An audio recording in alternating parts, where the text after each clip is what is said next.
Alhamdulillah wa kafa. Wassalatu wassalamu ala Rasulillahil Mustafa wa ala alihi wa ashabihi ahli tuqa wal wafa. Subhanaka la ilma lana illa ma 'allamtana innaka antal alimul hakim. Hasbunallahu wa ni'mal wakil, ni'mal maula wa ni'mal nasir. لا حول ولا قوة إلا بالله العلي العظيم. أشهد أن لا إله إلا الله وحده لا شريك له إياه نعبد وإياه نستعين وأشهد أن محمدا عبده ورسوله المبعوث رحمة للعالمين. أما بعد فيا عباد الله أوصيني وإياكم اتقوا الله وطاعته لعلكم تفلحون.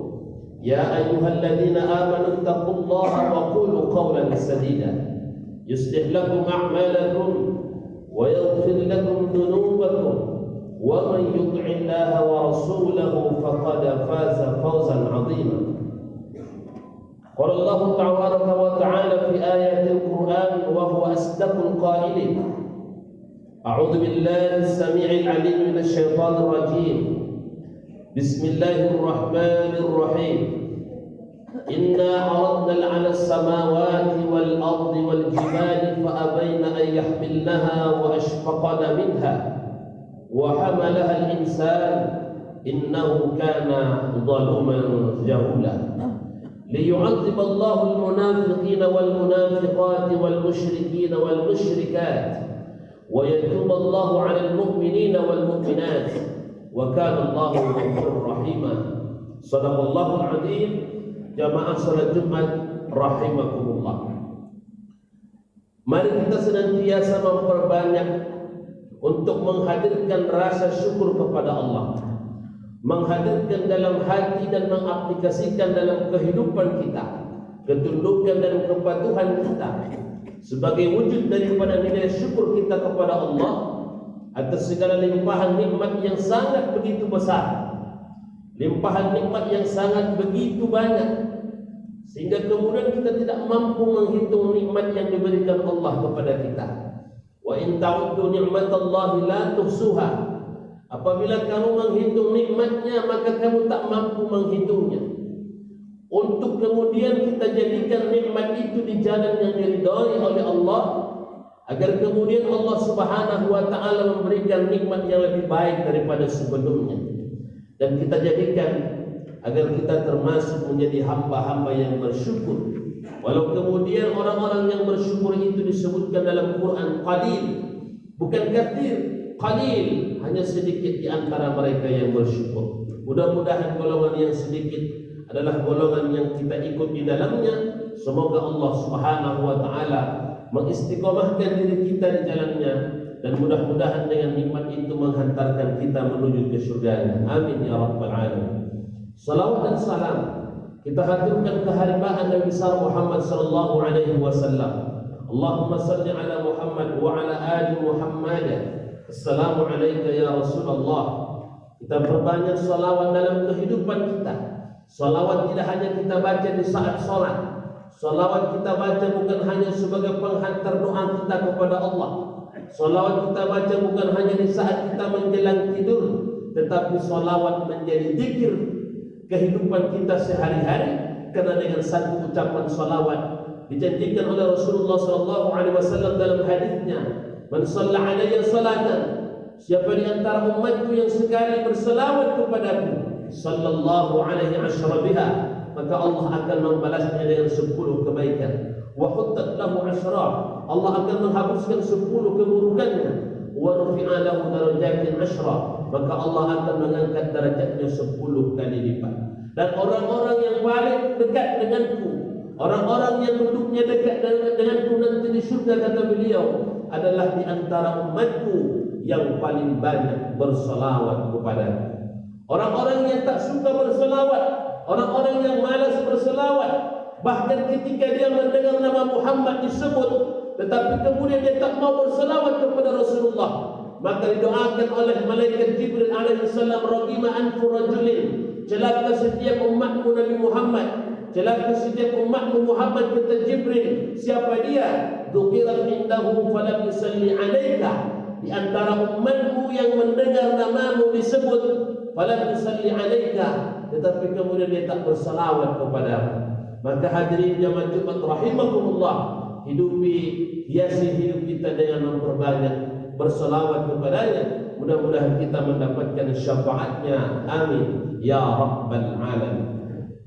Kaum muslimin jamaah Jumat rahimakumullah, di dalam Islam ada 3 ibadah yang kalau kita hitung, kalau kita ukur usia ibadah ini hampir menyamai dunia. Kenapa dikatakan ibadah ini hampir menyamai dunia? Karena ketika Allah Subhanahu wa taala menciptakan dunia dan kemudian Allah menempatkan orang yang pertama kali tinggal di dunia adalah Nabi Adam alaihissalam, maka kemudian 3 ibadah ini telah berlaku pada saat itu. Hingga kemudian 3 ibadah ini akan tetap menjadi syariat dalam Islam sampai hari kiamat nantinya. Apa 3 ibadah itu, saudaraku kaum muslimin rahimakumullah? Ibadah yang pertama adalah salat. Salat sudah ada semenjak zaman Nabi Adam alaihissalam. Bukanlah salat itu baru datang setelah Rasulullah Isra wal Mi'raj, tidak. Bahkan sebelum Nabi pun Isra wal Mi'raj, Nabi sudah melaksanakan salat. Sebelum Nabi Muhammad diutus menjadi seorang Rasul pun, Nabi-Nabi dan Rasul sebelum beliau yang telah berlalu ada 24 Nabi dan Rasul, sudah ada perkara ibadah salat. Kemudian yang kedua saudaraku adalah puasa. Ibadah puasa juga ibadah yang menyamai umurnya usia bumi. Karena semenjak zaman Nabi Adam pun ibadah puasa sudah ada. Bahwa Rasulullah SAW mengatakan dalam hadisnya, ada puasa Nabi Daud, puasanya sehari berbuka sehari. Ada puasa Nabi Adam yang disebut dengan Yaumul Bait, puasa hari putih, setiap tanggal 13, 14, 15 di dalam pertengahan bulan-bulan Hijriah, yang disebut dengan puasa 3 hari setiap bulan. Lalu kemudian di masa Rasulullah ada puasa Senin Kamis, kemudian ada puasa Arafah yang nanti akan kita laksanakan setelah kita masuki bulan Dzulhijjah, selepas bulan Dzulqa'dah ini. Puasa Arafah tanggal 9-nya yukaffiru sanatal madiyah wal baqiyah, menghapuskan dosa setahun yang lalu dan setahun yang akan datang. Ada puasa Muharram, kemudian ada puasa Ramadan tahun kedua Hijriah. Semenjak Nabi hijrah ke kota Madinah 2 tahun setelahnya, turunlah kewajiban berpuasa sekali dalam setahun, wajib hukumnya, yaitu puasa bulan suci Ramadan. Kemudian yang ketiga apa ibadahnya saudaraku? Adalah ibadah kurban. Saudaraku kaum muslimin rahimakumullah, maka ibadah kurban juga adalah ibadah yang sudah ada semenjak zaman Nabi Adam alaihissalam. Dalam Al-Quran ada 3 kisah kurban yang diungkapkan Allah Subhanahu wa taala. Pertama adalah kisah kurban Nabi Adam, anak-anak Nabi Adam alaihissalam. Yang kedua adalah kisah kurban Nabi Ibrahim dan Ismail alaihissalam. Kemudian yang ketiga adalah kisah kurban Nabi Muhammad sallallahu alaihi wasallam. Dalam Al-Quran surah Al-Ma'idah ayat 27, Allah Subhanahu wa taala menyebutkan ketika dua anak Nabi Adam, Qabil dan Habil, keduanya berkurban kepada Allah. Watlu alaihim naba'a bani Adam bil haqq id qarraba qurbanan fatuqbila min ahadihima wa lam yataqabbal min al-akhar. Qala la aqtulannaka qala innama yataqabbalu Allahu minal muttaqin. Dan kisahkanlah Muhammad kepada umatmu tentang 2 putra Nabi Adam berkurban di hadapan Allah, yaitu Qabil dan Habil. Allah Subhanahu wa taala menerima kurbannya si Habil dan Allah menolak kurbannya si Qabil.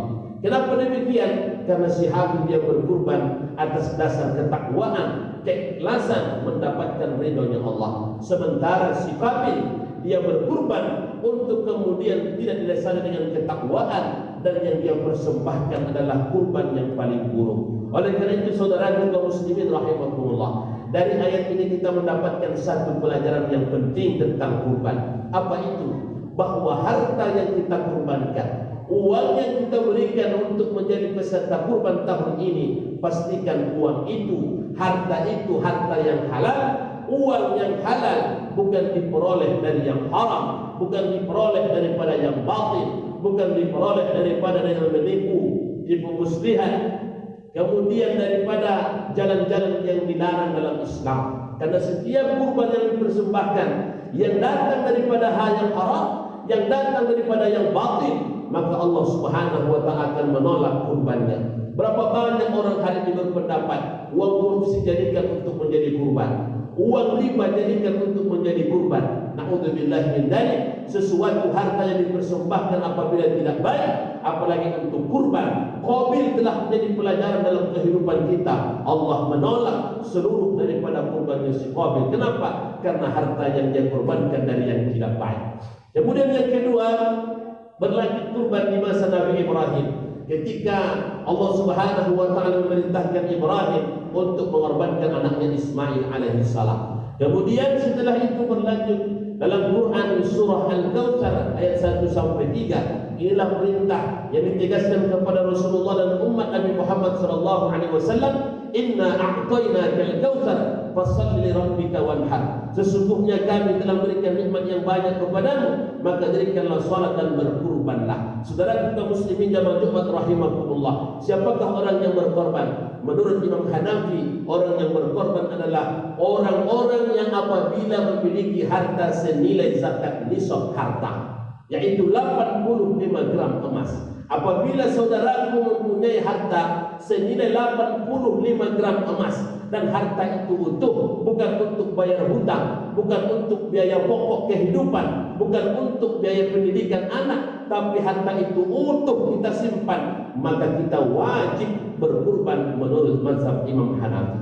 Adapun menurut mazhab Imam Maliki, Syafi'i dan Hambali, apabila mereka memiliki harta selama 4 hari, hari tanggal 10 Dzulhijjah, 11, 12 dan 13, cukup untuk kebutuhannya selama 4 hari, dan ada sisa harta untuk berkurban senilai 2.300.000 sekian, maka dia pun dikatakan mampu berkurban. Maka oleh karena itu kembali kepada dasar keimanan kita. Walaupun kemudian dalam ulama terjadi ikhtilaf dalam menetapkan hukum kurban, Imam Hanafi mewajibkan berkurban, Imam Maliki, Hambali dan Syafi'i mengatakan kurban hukumnya sunnatun muakkadah. Tapi bukan hukumnya yang kita lihat, tapi kedekatan kita kepada Allah. Maka kurban diartikan sebagai mendekatkan diri kepada Allah. Siapa orang yang berkurban? Orang yang mendekatkan dirinya kepada Allah. Dia tidak tergantung kepada harta, dia tidak hubbud dunia, dia tidak cinta kepada harta. Kenapa? Karena dia yakin harta semua akan ditinggalkan, harta tak dibawa mati. Ketika diusung jenazah ke kuburan, maka 3 perkara yang mengikutinya dari belakang, hartanya, keluarganya dan amalnya. Tapi setelah dia dikubur saudaraku, maka 2 akan kembali pulang semua keluarganya, pulang semua harta-hartanya. Mobil mewah yang menghantarkannya ke kuburan, pulang mobil mewah kembali ke rumahnya. Emas berlian, intan permata, semua akan kembali pulang. Lalu apa yang bersama dengan dia? Wa yabqa amaluhu, dan kekallah bersamanya dengan amal solehnya. Maka orang yang berkurban tidak cinta kepada harta, tidak gila terhadap dunia, tetapi semua harta yang dia dapatkan dia persembahkan di hadapan Allah Subhanahu wa ta'ala. Man wajada sa'ah, siapa yang memiliki kelapangan, lam yudhhi, tak mau dia berkurban, fala yaqrabana musallana, maka jangan dia dekati tempat salat kami. Semoga Allah Subhanahu wa ta'ala memudahkan kita untuk kita dapat berkurban pada tahun ini, sehingga kita mendekatkan diri kepada Allah Subhanahu wa ta'ala. Amin ya rabbal alamin. Fa'tabiru ya lil absar la'allakum tuflihun.